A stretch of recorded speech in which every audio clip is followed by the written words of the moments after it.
Welcome to CSK Darbar. இன்னைக்கு நம்ம பார்க்க போகிறது ஒரு அட்டகாசமான ஃபில்டர் காஃபிங்க.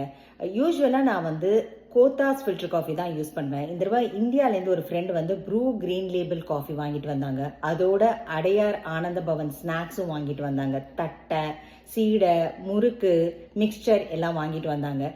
ஸோ யோசிச்சு பாருங்க, Adyar Ananda Bhavan snacks and filter coffee எப்படி இருக்கும். ஸோ இன்னைக்கு நம்ம அருமையான ஃபில்டர் காஃபி எப்படி பண்ணுறதுன்னு பார்க்க போகிறோம். ஃபில்டர் காஃபினாலேங்க காலங்கார்த்தால் எழுந்திரிச்சதுமே, அதாவது எல்லார் வீட்லேயும் ஸ்ட்ராங்காக ஒரு ஃபில்டர் காஃபி குடித்தாதான் எல்லாருக்குமே வேலை ஓடும். ஸோ இன்னைக்கு அழகாக ரொம்ப ஒரு அருமையான ஃபில்டர் காஃபி எப்படி போடுறதுன்னு நம்ம பார்க்க போகிறோம். நான் இங்கே ப்ரூ க்ரீன் லேபிள் காஃபி எடுத்திருக்கேங்க. நீங்கள் என்ன வேணால் யூஸ் பண்ணிக்கலாம். கோத்தாஸு, நர்சூஸு, அந்த மாதிரி எந்த காஃபி வேணால் யூஸ் பண்ணிக்கலாம். ஸோ என்ன காஃபி பவுடர் வாங்கினாலும் நான் இங்கே ஒரு காஃபி மெஷின் வாங்கி வச்சுருக்கேன். அது நல்லா கிரைண்ட் பண்ணிடும். இது கொஞ்சம் திப்பி திப்பியாக சம்டைம்ஸ் இருக்கும் நம்ம வாங்குற காஃபி தூள். ஸோ அதனால் நம்ம என்ன பண்ணுறோன்னா அதை போட்டு கொஞ்சம் நல்லா கிரைண்ட் பண்ணிக்கிறோம் ஃபுல்லாக. இது காஃபிக்குன்னே கிரைண்ட் பண்ணுறது, வேறு எதுவுமே இது யூஸ் பண்ண மாட்டேன், ஒன்லி காஃபிக்குனே. இப்போது நம்ம காஃபி பவுடர் ஆட் பண்ணிக்கிறோம். நல்லா நிறையாவே ஆட் பண்ணுங்கள். சில பேர் ரொம்ப கம்மியாக ஆட் பண்ணுவாங்க, அப்போ ஸ்ட்ராங்காக ஆட் ஆகாது. ஸோ நல்லாவே நிறையா ஃபுல்லாக பாருங்களேன், நான் ஃபுல்லாக ஆட் பண்ணிட்டு அப்போ தான் ஸ்ட்ராங் காஃபி வரும்.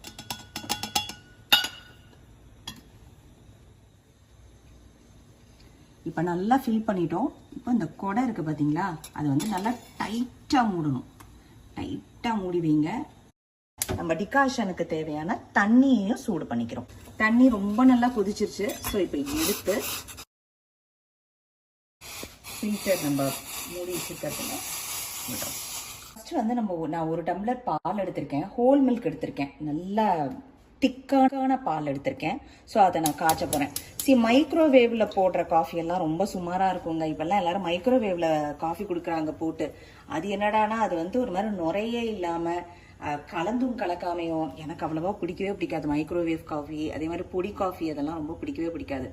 நல்லா பாலை காய்ச்சி சுண்ட காய்ச்சினாதான் அதோட டேஸ்டே வரும்.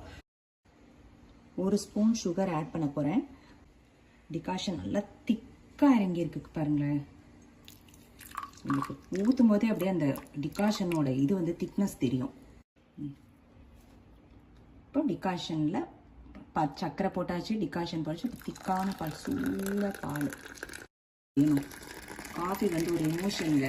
காலங்காத்தால் ஏஞ்சதும் இப்படி ஒரு காஃபியை குடித்தா தான் நம்ம டேவே ஸ்டார்ட் ஆகும்.